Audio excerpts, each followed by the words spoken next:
right, we are 2.5 weeks away from the Scouting Combine. We are 4.5 weeks away from free agency, and we are just over 2 months away from the draft. So until then, we will dream and we will have some nightmares. In order to do this, we're going to have first-time guest here on the Pass Interference Podcast, Nick Cattles at Nick C Radio on X, Twitter, whatever the hell you want to call it. The Nick Cattle Show, Monday, Wednesday, Friday, live every single week at 3 p.m. You are also of the world-famous Christmas Eve show that you and I did. Cattles and Callahan filling in for Zoe and Bertrand, 10-2. The people are still talking about it as far as I've heard. I don't know about you.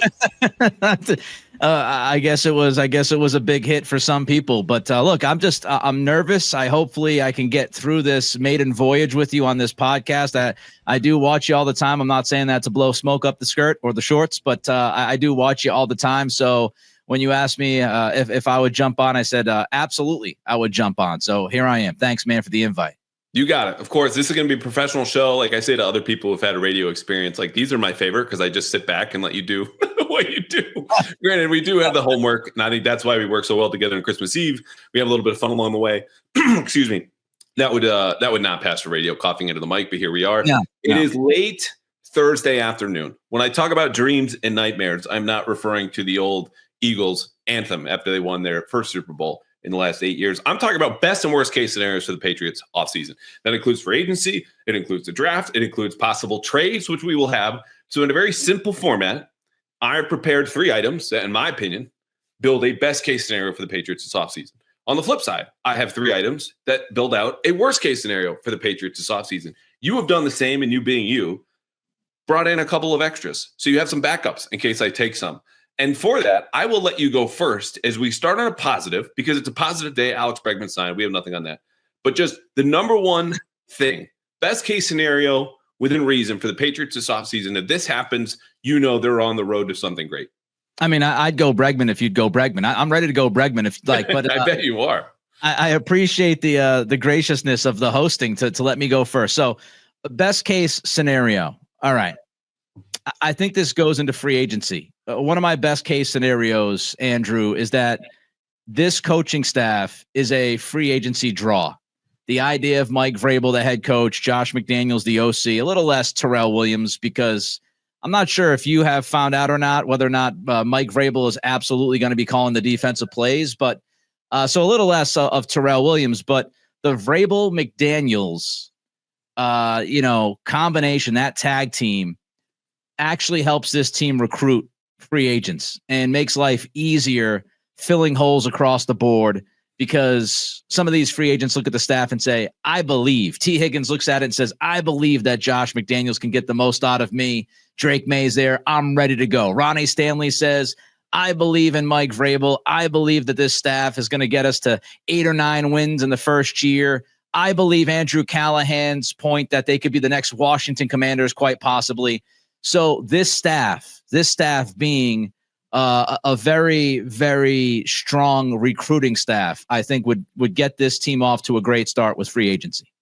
I like it. And you hit on a name there that I have number one at the top of my list, and it's Ronnie Stanley. And so this is a package deal just because we all have the same needs for the Patriots, right? Like we've watched the football team. This is a simple, bad football team. The whole, they're ginormous. They're at offensive tackle. They're at receiver. They're along the defensive line. They're scattered in the second and third levels of the defense as well. But the biggest one and the oldest one, I would argue, has been left tackle.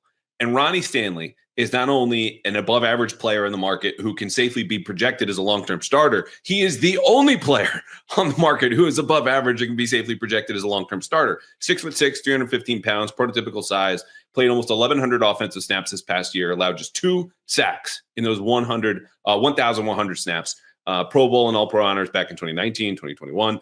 So when he's healthy, and that's been a key for him, he's among the league's best pass protectors. You got to get him in the building. But because I'm greedy, Nick Cattles, that is not all for number one.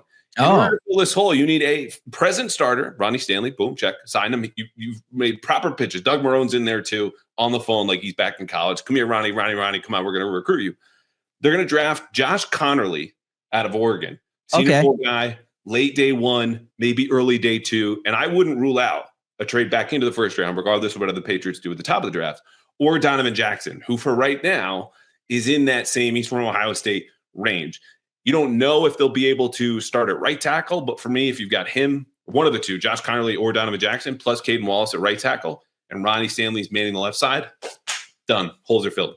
Not worried about Ronnie Stanley's past. I know you mentioned the injuries. This year he was healthy. How much concern would you have if you're the Patriots looking at, all right, now he's into his 30s. He has that history of injury. Any concern? Or look, it doesn't matter. We got to fill that hole. We got to plug the hole in the boat. Let's plug the hole in the boat with Stanley. Well, I think you just have to do it because he's also someone who's been regarded as a leader down in Baltimore. So this is not a guy that you hand a bunch of money and you see the change in him as a player or a professional. Right. Like you bring him in, he's going to do this. And you need to stabilize the ship. Like you're plugging holes at offensive tackle, which is plugging holes in the hull that is a New England Patriots franchise. It's been just taking on water the last 3 losing seasons. So the injury concerns are there. But if you pass on Ronnie Stanley or he passes on you, but in this best case scenario, he says, yes, I'll take your money and your contract. Your options are then Dan Moore, the Steelers, Cam Robinson, Alaric Jackson. Like there's a big drop off to me. So I'm willing to take the injury risk to not make that drop off into an area where I go, I haven't really upgraded that much. Well, if people are watching the podcast instead of just listening to it, they will see the hat that I'm wearing. So I'm okay with Ronnie Stanley being brought in because I'm a Notre Dame football guy. So I guess we move on to our second on the list of best case scenario. Is that what we're doing here? You want to go to worst case scenario? Yeah. Well, let me ask you this on yours, because, if the coaching staff is a great bunch of great recruiters in free agency, will there be a way that you think that until the guys sign? Or will there be like little nuggets or breadcrumbs that you go, oh, this might actually happen? Well, it's interesting you asked that because on my podcast tomorrow, I think I'm going to look a little bit into the T. Higgins stuff, because the T. Higgins stuff is interesting to me. I don't know if you've heard anything about him specifically, Andrew, but Chad Graff at The Athletic going back a couple of months ago was in on this T. Higgins. The Patriots want T. Higgins. The Patriots want T. Higgins. Then Jeremy Fowler of ESPN was next to follow and say T. Higgins, Patriots, T. Higgins. And then I see that Jason LaCanfora has a GM on this week, and the GM says, I think they're going to get T. Higgins. They want him badly. So I find that interesting. I do think if we start to see more smoke around these free agents before we get to actually the legal tampering or whatever they call it, that window on March 10th, before we get there, you're more savvy with this stuff because you're the writer, you're the insider. But I always feel like when there's a lot of smoke and it starts to pick up, that there's legitimacy to it. So I do feel like there's legitimacy to this T. Higgins Patriots thing.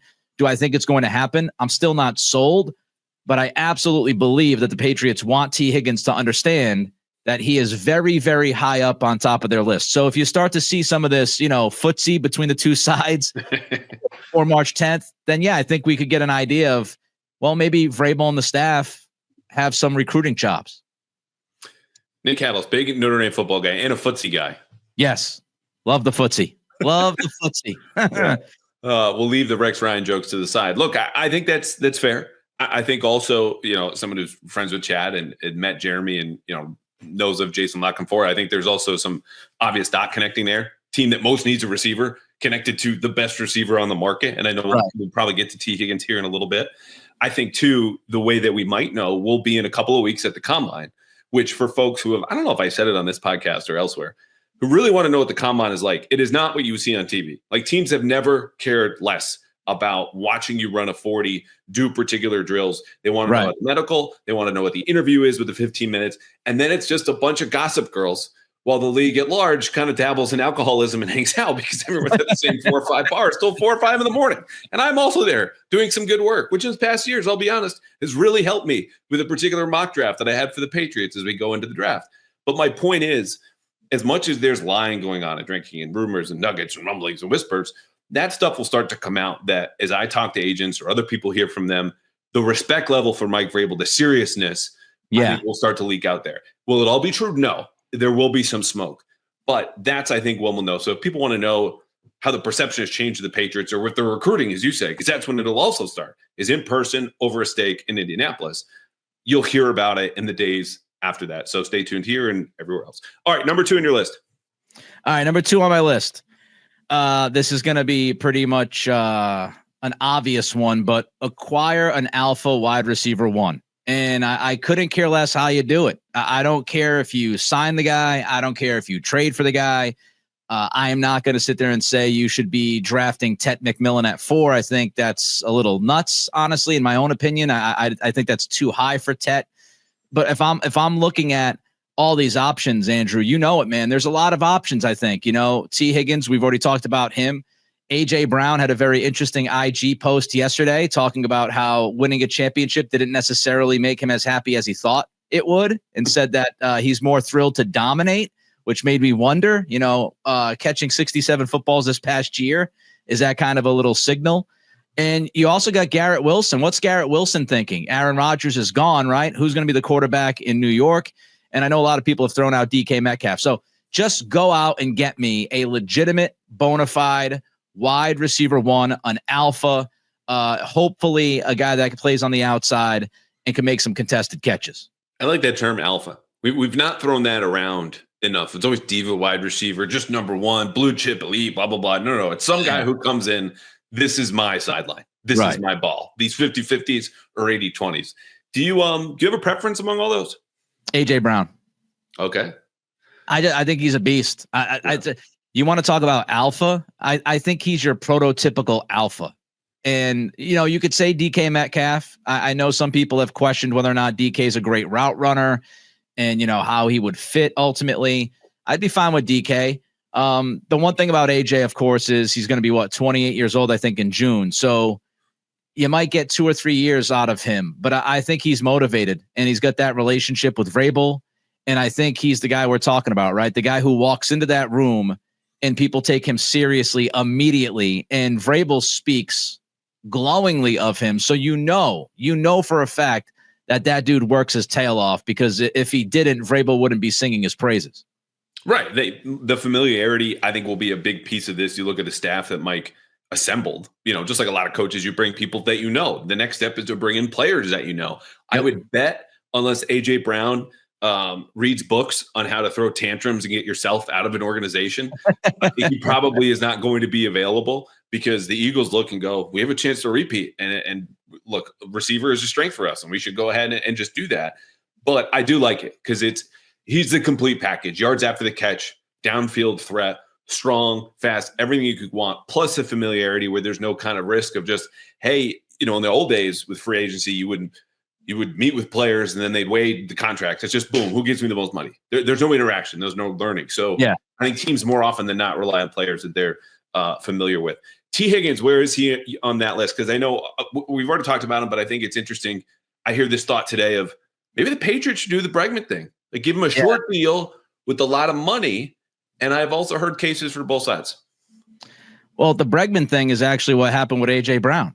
That's what Philly did with A.J. Brown. They gave him a 3-year, I think it was $96 million deal. So, short term with big money, $32 million per year. I would have absolutely no issue if the Patriots did that with Higgins. And Higgins would be second on my list. And I know he's got some soft tissue injury stuff, but you can work through that. That really comes down to the interview process and the conversations that you have with the agent and all that stuff. Like, what was the nature of those injuries? Do you feel like maybe you can change some things about his process, his treatment, and all of that? Maybe it's a Bengals issue as well. But Higgins is up there. He's in the middle of his 20s, and he's a guy who fits perfectly. Drake May, deep ball guy. T. Higgins, deep ball guy, makes those contested catches.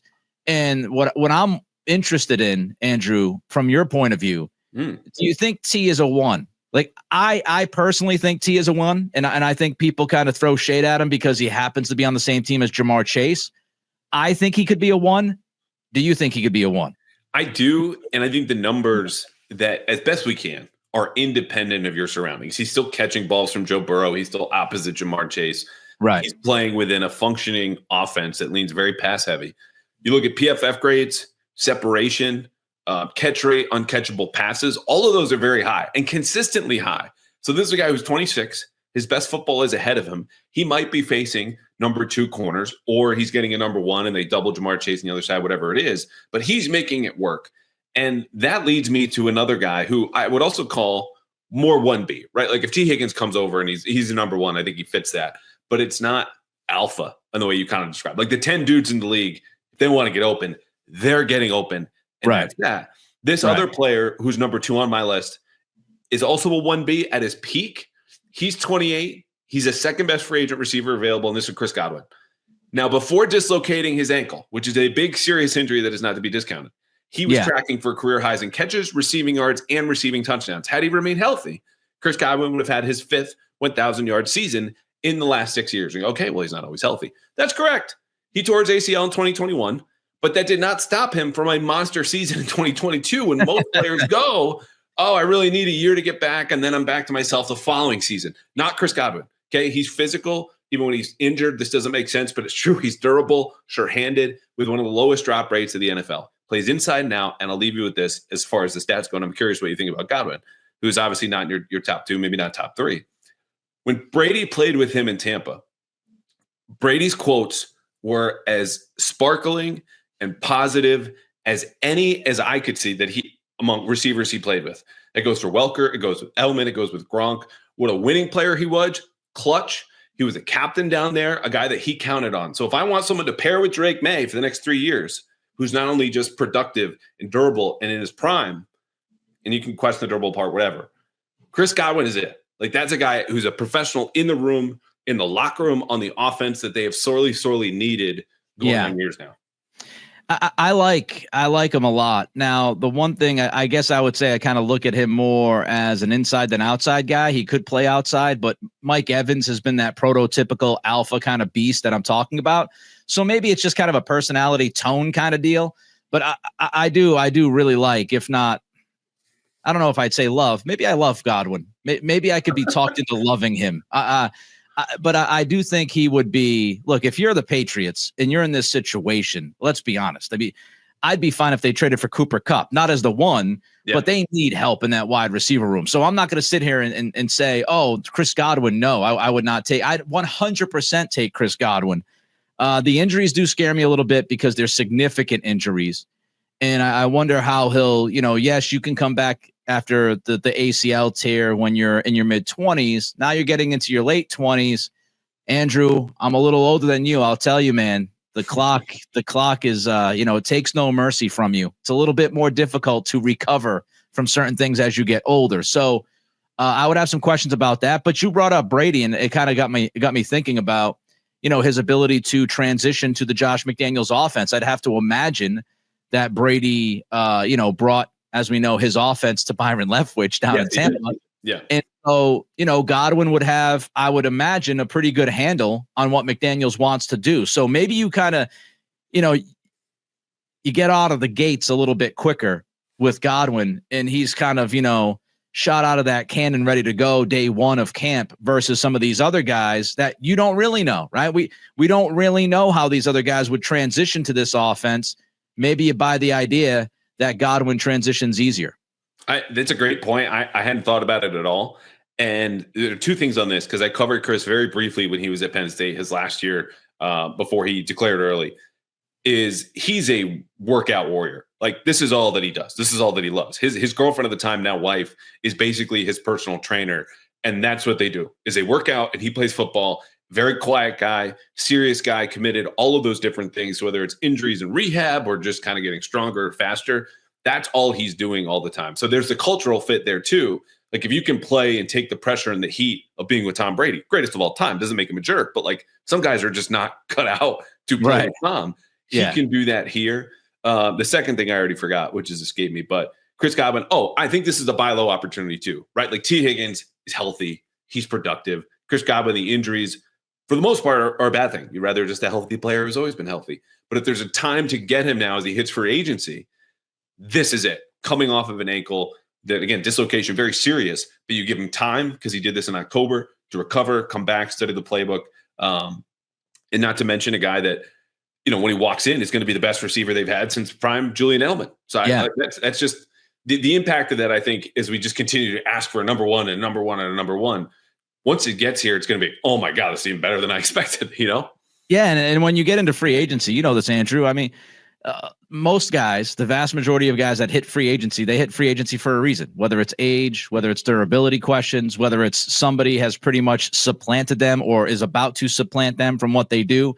You can look at the wide receivers in this class as a prime example of that. Now, I think T. Higgins, different situation because he's with Jamar Chase. I think if he was the only wide receiver there, Chase wasn't there, then he would likely be there long term. And since he might end up being there, although I'll believe it when I see it with Mike Brown. But when you look at the receivers, the rest of this class, man, right? Godwin's got injuries. You got Mike Evans. You look at Amari Cooper. He's older now. What's he going to look like? He didn't look great in Buffalo. Was that just because of the system? What was going on there? The Imani is not for alpha. That's for sure. If we learned anything about the last year or two. Yeah. And DeAndre Hopkins obviously is long in the tooth. So you start to look at these free agent receivers. And even though Stephon Diggs coming off ACL surgery, there's some big names, but you got to think about who those guys are now. And usually dudes get, they hit free agency because there's some kind of an issue. So no matter if you sign somebody, you're going to be signing somebody with a question, including Godwin. Yeah. Godwin too, like Higgins, his independent numbers are very, very good. Like he's even been higher most of the season since T. Higgins got in the league. Say what you will about PFF, and I've said this before. They don't get it wrong at the top or the bottom. They get it wrong in the middle. Okay. So guys that rate really highly as he has, top 20, I think it's 4 of the last 5 years among all receivers. Okay. He's up there. He deserves it, even though he's playing opposite Mike Evans, which we know too, aside from those Brady years. And there are a couple in there, like Jameis was there, obviously Baker Mayfield now. It's not always been perfect or been good quarterbacks throwing to these guys. They produce anyway, both of them. And I think that's a credit to Chris Godwin. All right. I've saved my craziest for number 3. I like outlandish, like best dreamy case scenario. If this happens, let's get nuts. Yeah, let's get nuts. Are you in the same way for your number 3, or what do you got? No, I mean, we could look at left tackle, but the one thing I would say, this is not crazy at all. I'm sorry to disappoint, but Drake May picks up McDaniels' offense like a fish to water. If we show up to camp and Drake May is looking super comfortable and he's picking up this system quickly and they get to add more to the playbook, I feel very good about McDaniels to begin with. I would feel spectacular if we're talking about Drake May picking up this offense quickly, because as you know, and everybody else knows, Andrew, this really begins and ends with Drake May. If Drake May fizzles out, if he's not the guy that he looked like at times during his rookie season and doesn't become that franchise quarterback for the next decade, now we're talking about a completely different rebuild, a completely different situation.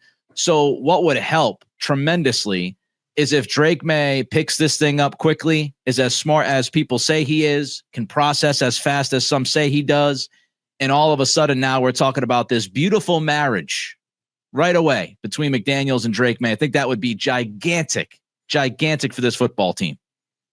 I think that's very well put. I think it's spot on. I think it'll be harder to measure until we get to maybe training camp. And even then, I make notes every year, stuff I want to do going into the next season and coverage and tweaks. The positive, flowing, flowery commentary from players about their teammates. Yeah. Sometimes there's a grain of truth in there. Very often, it's just a lot of empty calories. And so it will be one thing to hear about the year 2 leap from Drake May. This is what people want to hear. It's what you want to believe. It's what teammates are going to say. But when we see him on the field, go through his reads and these different processes, that's when we'll know. So I'm with you. It'll just be harder, I think, because we'll be tempted to be like, oh my God, he's got it. And Josh McDaniels, you think we're running like really advanced stuff? No, this is the first couple weeks of camp. Right. Yeah, but it's good. All right, before we get to my crazy thing, and then the worst case scenario for the Patriots offseason, because we spent a lot of time dreaming and planning, and not just this year, but last offseason, the offseason before that, and we all know how that went.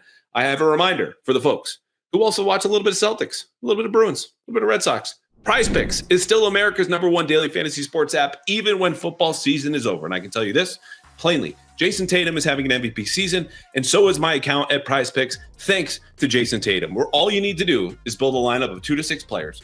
Every single night, every single game, they come with a stat projection. You look at that number, you go more, you go less, boom, lock it in. And at PrizePicks, you can put money down with Venmo or MasterCard or Visa, and it all comes back if you build a winning lineup from 2 to 6 players instantly. So go to PrizePicks right now, which is available in more than 30 states. And if you sign up today and put up $5 down for your first lineup, you will get $50 for your $50 instantly. You don't even need to win to get the $50 bonus. It's a $5 lineup. You play, you get $50 bonus in return, but only at PrizePicks. So sign up today, download the PrizePicks app, use code, here's the code, very key, CLNS for your $50 bonus after you play your first $5 lineup. Again, download the app today, use code CLNS for your $50 bonus instantly after you play your first $5 lineup. PrizePicks, run your game. All righty. Tatum's balling, man, huh? I know this isn't a Celtics podcast, but he is 2 minutes on the C's. Oh, he's playing at an elite level the last couple of weeks. The third quarters that he had, third quarter against the Knicks, the third quarter, I think it was against Miami, right? And then last night, we're recording this on Thursday, last night against San Antonio, he is reading the floor just as brilliantly as he ever has. And I don't know, Andrew, I don't know about you, but I still feel like there are people, and I'm not saying it's a majority. I haven't taken a poll. I haven't done a survey. But I still feel like there are people out there that don't quite appreciate how good Jayson Tatum is at the game of basketball and what he's doing. And I think it's a combination of like Celtics lore, Celtics history. And, the old days are always the memorable, eye tearing up kind of days. But my goodness, he's playing basketball at just a crazy high level. It's the best thing about them right now, and has been for a while. Just your star gets better and better, and there's the measurement of points. Then you get another star, and Drew comes in, and you add Kristaps Porzingis, and they drop down, but you maintain the efficiency, and you're willing to make that sacrifice. Oh, and then you're switching and defending centers on defense. Like he's just built out his game so far that there is not anything that he's bad at, and that's stardom. That's having a game where there are no weaknesses. The teams cannot pick on. You are above average or better at everything, now including the three-point shot, which was fixed a little bit over the offseason. He's been flat out fantastic. And the thing about one more thing about him, I don't think this gets enough play. No drama. Yes. You watch the Jimmy Butler stuff play out. Like Tatum's not on Instagram, like starting stuff. He's not on, Twitter, X, Blue Sky, whatever the hell, social media, TikTok. He's not on these things like, causing a big stir. He ain't worried about that. He never pressures the team to acquire people. He plays basketball, and it sounds boring, but he plays basketball. Like you said, he fits his game along with whoever comes in. I mean, I just think that, when all is said and done, we're going to look back and say, man, we had the privilege to watch that cat play basketball for hopefully 15 to 20 years as a Celtic. He just awesome. No drama away from the court. And just balls out, just incredible. Underappreciated, and I'll say this: better right now than Paul Pierce ever was. So there's your hot take. You missed talking C's though, since you went all Pats. You had to get these couple minutes in there, huh? I got a Patreon page that I get to talk a little bit about, and of course I got the Sports Hub stuff. So yeah. If people don't know, I am a hardcore Celtics guy. I don't know if I've missed a game and how long. If I got to be out, it's DVR'd. I always catch up on them. But yeah, and I know you're a Celtics guy and you're a basketball guy, so I figured I'd throw it in there. Beautiful. All right, the people have been waiting. How nuts did I get with this third item in the best case scenario for the Patriots offseason?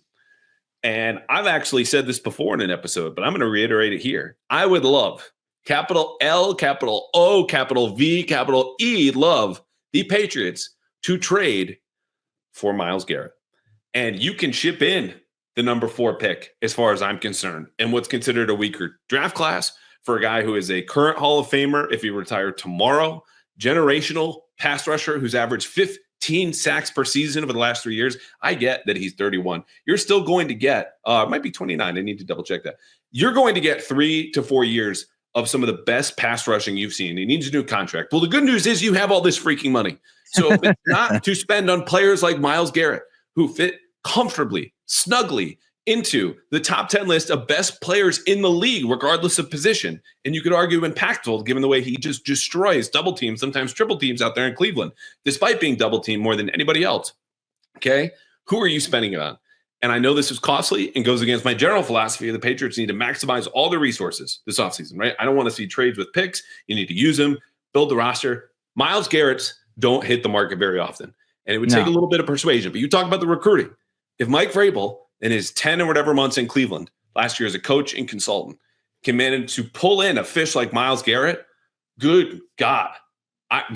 Look, this is a successful offseason unto itself. And I know this is controversial given the age, but the productivity is there. The advanced numbers are there. This is a guy who will completely change how defense is played here in New England. He's only 29. I don't know why I said 31. I was definitely thinking about somebody else. He's not even 30.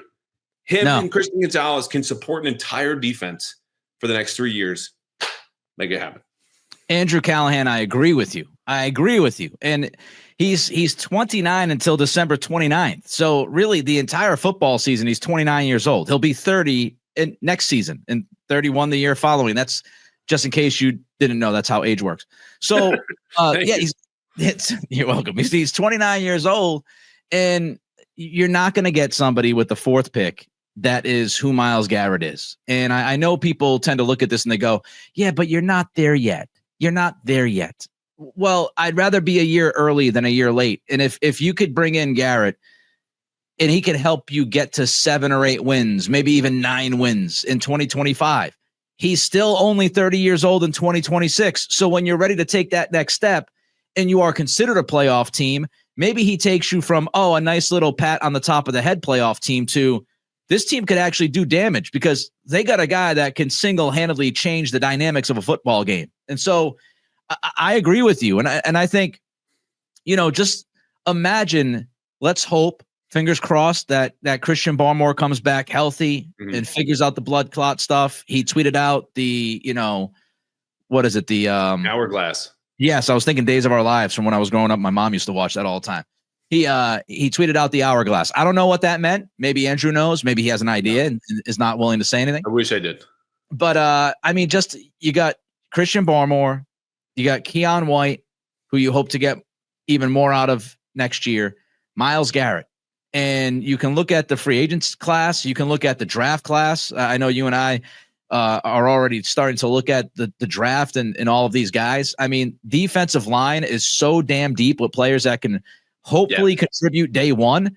So if you trade for Garrett and you draft one of those defensive linemen, one of those edges in the second round or third round, you could literally change your entire defensive front with like 2 moves. And all of a sudden now we're talking about a front 4 that can get after the quarterback and is just hell to deal with. And we just saw what happened to Kansas City when they had to deal with that Eagles defensive line. Yeah. And this is a very simple way to put it, and it doesn't hold up entirely in a football sense because you could just throw a screen and this whole idea is poof, gone. But you imagine Myles Garrett on one side of the field and behind him is Christian Gonzalez. What quarterback in their right mind is looking anywhere but the opposite side? Like it's just gone. It completely changes the geometry, the pressure, everything about how offenses have to react and handle that. He's better than any player you'll get at number 4. You'd probably have to throw in probably a future 3rd, 2nd, whatever. Do it. Like this is one of the best players in the league. They don't come available. Also, talk about culture fit. He's got interests outside of football. I don't care about that. How hard do you work in the building? This guy is a monster in person. Like he is as big as all those weird little aliens look after taking Patrick Ewing's talent in Space Jam. He's humongous. He cares. He wants to win. He will need to be recruited. And I've already talked about this, so we can move on to the worst case scenario. It's a pipe dream, but this is what this is. It's streaming. Yeah. And look, nightmares. Quick little point here at the end of this, and then nightmares. Just you mentioned Gonzalez, and you think about Garrett. And we always talk about, having premier players at premier positions, and to go in with an outside cornerback, one who is a top 10 corner in football, to go in with a defensive end, if you want to call him edge, an edge player that is top tier 2023 defensive player of the year. And then you have, hopefully you've got your franchise quarterback in Drake May, who's, 22 years old and just started drinking literally like 12 months ago. So, definitely waited until he was 21. That's famously what college quarterbacks do. Yes. No doubt. Of course. He never had a sip of any alcohol until he turned 21. So, you got 3 of those positions. And then, depending on if you get your guy, Ronnie Stanley, you might be able to say, well, you also got the left tackle for a couple of years. So it could change this team quickly. And I will note that I am light on the draft here, aside from Josh Connerly and Donovan Jackson is, I want them to sign and draft a starting caliber, if not potential starting caliber offensive tackle. You need starters. You need depth there. We're going to do a lot of draft talk coming up. If the Patriots did have to stick and pick at number 4, Abdul Carter would be at the top of my list. Will Campbell shortly thereafter. I'm open to Travis Hunter, not so much playing two ways. I just, again, still doing some more research, watching some more tape, and we're getting close. But that's why you'll hear a little bit of reluctance to commit to this is what we need to do it for. Not to mention, I have 2.5 months to fill of content in airways. So that's why there's not as much draft and there's a little bit more free agency here. You had a couple extras, though, outside looking in candidates receiving. No, you took them. We can move on. Okay. All right, great. Okay. This is time to depress the people. I'll go first here. This is very short. T. Higgins says no. Chris Godwin, despite all of my pleas and my cards and the flowers that I will send tomorrow, Valentine's Day, to him and his wife, please come back. It's lovely here in New England. They all say no. Darius Slayton, who is a professional wide receiver, is the best get they have in free agency. I think it would be a good addition, depending on the money. But this is not even like plan C. Okay. This is plan D at a position that has received a D grade for years now, and they just can't fix it because you might not even get a receiver who's capable of starting at pick 38, like we saw last year with Jalen Polk. So right now, number one, you swing and miss on all of the best proven receivers in free agency. That would be brutal. You would then have to hope that Jalen Polk wakes up with Josh McDaniels and somehow, some way they say, okay, it was coaching and Tyler Hughes did not help and all those kinds of things. Maybe Javon Baker can stop worrying about making people stand up from wheelchairs and actually get on the damn field. That would be nice. You weren't happy with just the one catch, the same number of catches as Vidarian Lowe had all season? No, not happy? No. Okay. I mean, when you have one more catch than I do when I watch the games from my couch, I got a problem with that. So that would be a disaster. It kind of falls in line with what you're saying, but at left tackle, here's my first thing that I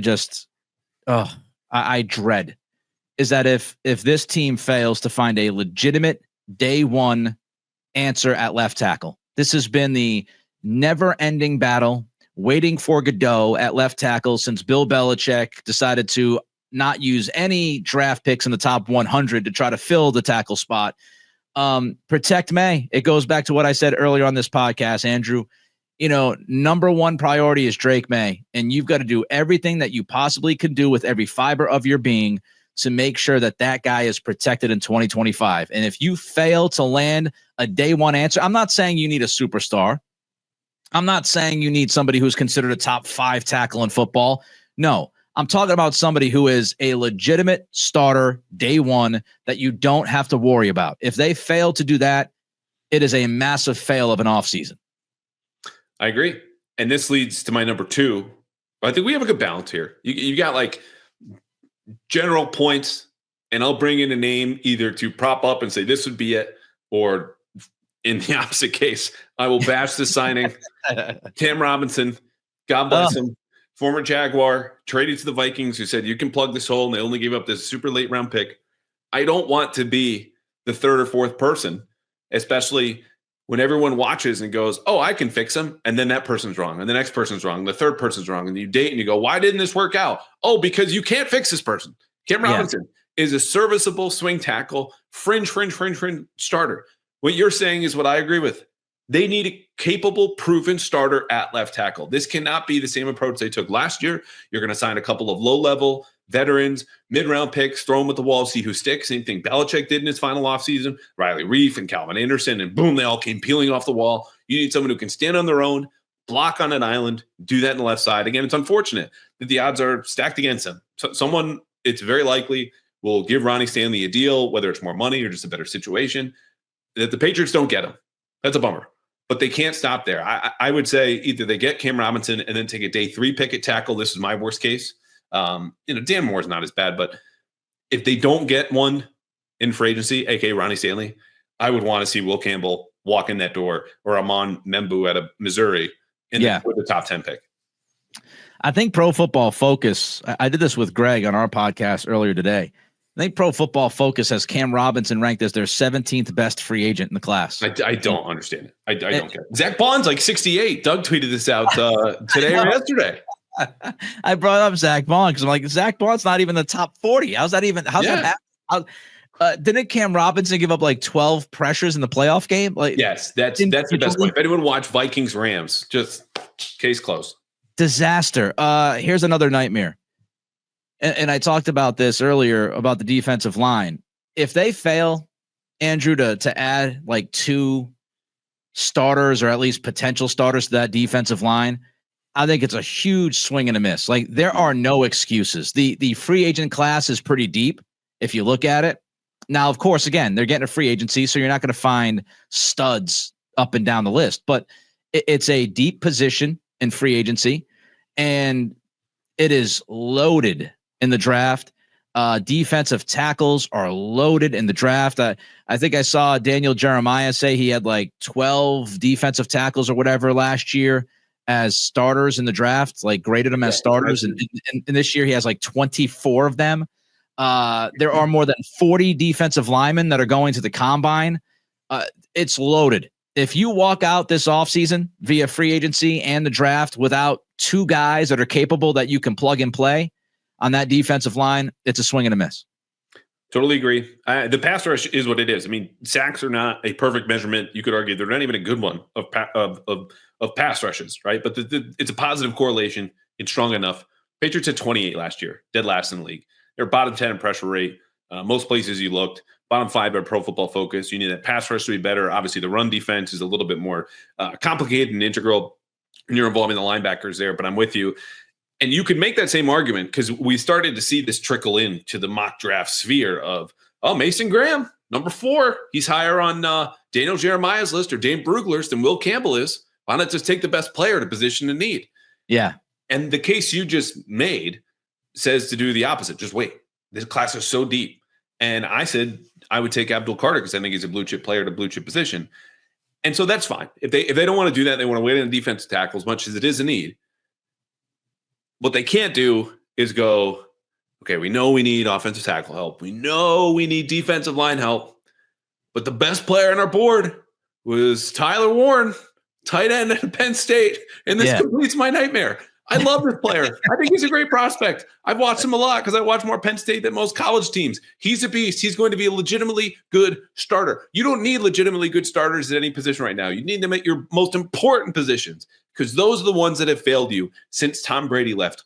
All of them, tackle, receiver, corner to varying degrees, quarterback until you got Drake May. Fix them, okay? We've all been staring at them too long.